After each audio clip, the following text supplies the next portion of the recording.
Morning everyone, welcome back to another mini blog. চলো তোমাদের সাথে আজকে একটা নতুন মিনি ব্লগ শেয়ার করি, যেখানে আমি আমার রেগুলার মর্নিং রুটিনটা তোমাদের সাথে শেয়ার করব। সকালবেলা উঠে আমি ঠাকুরকে আগে নমস্কার করে নিয়েছি।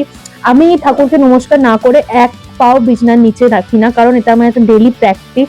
আমার মনে হয় যে আজকের দিনটা ভগবান আমাকে উপহার দিয়েছে, আর এটাও খুব কম বড় কথা নয়, তাই একটা থ্যাঙ্কস গিভিং তো দরকারই। আর যারা আমাকে পার্সোনালি চেনে তারা আমাকে জানে যে আমি খুব একটা স্পিরিচুয়াল পার্সন। কালকের ভিডিওটা তোমরা এত ভালোবাসা দেখিয়েছো, সেটার জন্য অসংখ্য ধন্যবাদ। আমি ভাবিও নি এতদিন গ্যাপের পর একটা ভিডিও দিলে তোমরা আমাকে এতটা ভালোবাসা দেবে। তো সেটার জন্য থ্যাংক ইউটাও মানে কম হয়ে যাবে, এত আনকন্ডিশনাল লাভের জন্য। আমাকে এরকম ভাবেই তোমরা সাপোর্ট করতে থেকো। তারপরে আমি গুছিয়ে নিয়েছি বিছনাটা, কারণ আমার মনে হয় একটা সুন্দর পরিষ্কার বিছনা আমাদের মনের প্রতিচ্ছবি। তো যখন বিছানাটা ক্লিন থাকে তখন আমরাও নিটনেস ডিসিপ্লিন থাকতে পারি, আর এটা খুব আমাদের মাইন্ডকে রিফ্লেক্ট করে। তো এটা খুব একটা ইম্পর্টেন্ট ব্যাপার। তারপর জানলা ফাল্লা খুলে আমি সানলাইটটাকে সবার আগে ইনভাইট করি আমার রুমে ঢোকার জন্য, কারণ এটা আমাকে প্রচন্ড পজিটিভিটি দেয়। ভালো করে বিছানাটা গুছিয়ে নেওয়ার পর আমি ভাবছিলাম যে আজকে আমার অফিস আছে, তাই জন্য তাড়াতাড়ি করতে হবে সব, তার মধ্যে আমি ব্লগটা করার চেষ্টা করেছি।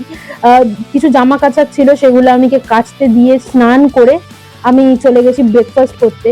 তো আজকে তারপর অফিসে যখন বসতেই হবে, একদম বিছনা ফিছনা পরিষ্কার করে বসলে আমার মানে কাজটাও ভালো হয়, আমার ফিল হয়। এটা তোমরা কারা কারা আমার সাথে রিলেট করতে পারছো কমেন্টে জানিও। রোদ্দুরে দিতে গেলাম তখন দেখলাম রোদ্দুরটা একটু জোরদার হয়েছে, তার কারণ হচ্ছে এই শীতকালে মানে এতটা জোর রোদ্দুর অনেকদিন দেখিনি।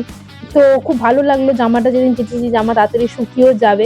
তোমাদের ওখানে কিরম ঠান্ডা আমাকে সবাই কমেন্টে এটাও করতে ভুলো না, কারণ আমাদের এখানে প্রচন্ড ঠান্ডা পড়েছে আর অনেকদিন পরে এরকম রোদ্দুর উঠেছে অনেক। এবার তারপর অফিস করে নিলাম, আর দেখা হচ্ছে নেক্সট ব্লগে।